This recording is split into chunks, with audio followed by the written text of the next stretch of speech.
অনেক দুর্নীতি হচ্ছে, আমরা সেখানে বলতাম তালিকাটা প্রকাশ করা হোক, আমরা চাইলাম আপনাদের এই সমস্যাটা সমাধান করা হোক। এছাড়া তাদের জমি দেওয়া হয়েছিল, তাদের চাকরি দেওয়ার প্রতিশ্রুতি হয়েছিল, তাদের ট্রেনিং এর ব্যবস্থা হয়েছিল, তাদের চাকরিও দিতে হবে। অনিচ্ছুক চাষীদের সমস্যা, অনিচ্ছুক চাষীদের সমস্যাকে আলাদা করে দেখার দরকার নেই। আমরা সেখানে কত দাবিকে মিছিল করেছিলাম, মানুষের স্বতঃস্ফূর্ত সাড়া পেয়েছিল। গত 26শে আগস্ট আবার সিকিউরিটি একটি বড় মিছিল হয়েছিল, মিটিং হয়েছে, সভা হয়েছিল, আপনারা সেটা দেখেছেন। আমাদের প্রদেশ সভাপতি প্রদীপ ভট্টাচার্য ছিলেন, আমাদের অধিক চৌধুরী সাংসদ ছিলেন, প্রদেশ কংগ্রেসের বিভিন্ন নেতৃবৃন্দ ছিলেন। সেখানে সেদিন আমরা এই সমাবেশ, বিশাল সমাবেশ আমরা করেছিলাম। সেদিনই ঘোষণা করেছিলাম যে 25শে সেপ্টেম্বরে মিডিয়া অফিসে আমরা ডেপুটেশন দেবো। আমরা তাদের একটি রাজনৈতিক দলের কর্মী হিসাবে জানি যে কোনো জায়গায় কোনো কর্মসূচি দিতে গেলে পুলিশকে জানাতে হয়। আমরা পুলিশের যেখানে যেখানে জানাবার দরকার সব জায়গাতেই জানিয়েছি। আমাদের ডিএম থেকে বলা হয়েছিল, থেকে বলা হয়েছিল স্পিডে জানাতে হবে, সেখানেও তাকে জানিয়েছিলাম। 24শে আগস্ট দিয়ে প্রত্যেকটি জায়গায় আমরা জানিয়েছিলাম যে আমরা 25শে সেপ্টেম্বর ওখানে সভা করবো। এবং তখন আমরা থানা থেকে খবর দিয়েছি যে ওখানে কোনো কেউ আবেদন করেছে কিনা।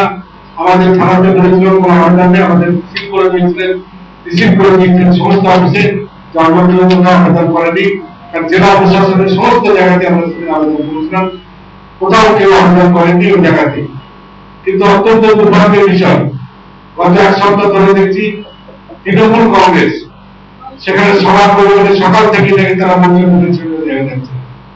অর্থাৎ আমরা পুলিশের সঙ্গে কথা বলে তাদের চিঠি দিয়ে আমরা সেখানে সভার প্রস্তুতি যখন নিয়েছি, গোটা জেলায় আমাদের পোস্টার পড়ে গেছে, হ্যান্ডবিল হচ্ছে, প্রচার হচ্ছে, সমস্ত জায়গাতে দেওয়া লেখা হয়েছে। আপনাদের অনেক সাংবাদিক লক্ষ্য করেছেন, সেখানে কিছু কিছু সংবাদপত্রে বেরিয়েও ছিলেন আগে যে 25শে সেপ্টেম্বর যেন কংগ্রেস বিশাল প্রস্তুতি নিয়েছে জেলায়। কিন্তু হঠাৎ দেখতে পাচ্ছি যে তৃণমূল কংগ্রেস আতঙ্কগ্রস্ত হয়েছে। কারণ সিঙ্গুরের মানুষের সঙ্গে যেভাবে প্রতারণা করা হচ্ছে, আজকে সিঙ্গুরের মানুষ যেভাবে তাদের খেপে উঠছে, তার থেকে সেখানে যাতে কংগ্রেস পৌঁছতে না পারে, কংগ্রেসের কোনো সভা যাতে না হয়, সেই জন্য তারা সম্পূর্ণ সোজাচারী দৃষ্টিভঙ্গি নিয়ে আমাদের কাছে গতকাল একটি চিঠি পাঠিয়ে দিচ্ছে, 19 তারিখে সই করা চিঠি। তাতে বলেছেন, অবশ্য এসডিও চন্দ্রবাবু উল্লেখ করেছেন যে আমরা 24 তারিখে সেখানে 24শে আগস্ট তাদের কাছে চিঠি দিয়েছি বলে উল্লেখ করেছেন। বলেছেন এসডিপিও ব্লক সেশন সাবজেক্ট না পাওয়ার জন্য আমাদের সবার অনুমোদন দেওয়া যাচ্ছে না, বাতিল করা হচ্ছে। এটা কোন ধরনের গণতন্ত্র আমরা বুঝতে পারছি না।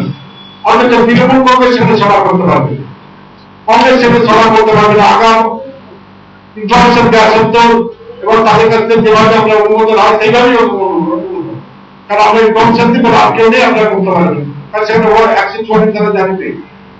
কিন্তু আমাদের সভা করতে দিলে নাকি অসুবিধা হতে পারে, তৃণমূল কংগ্রেস সভা করতে কোনো অসুবিধা হবে না।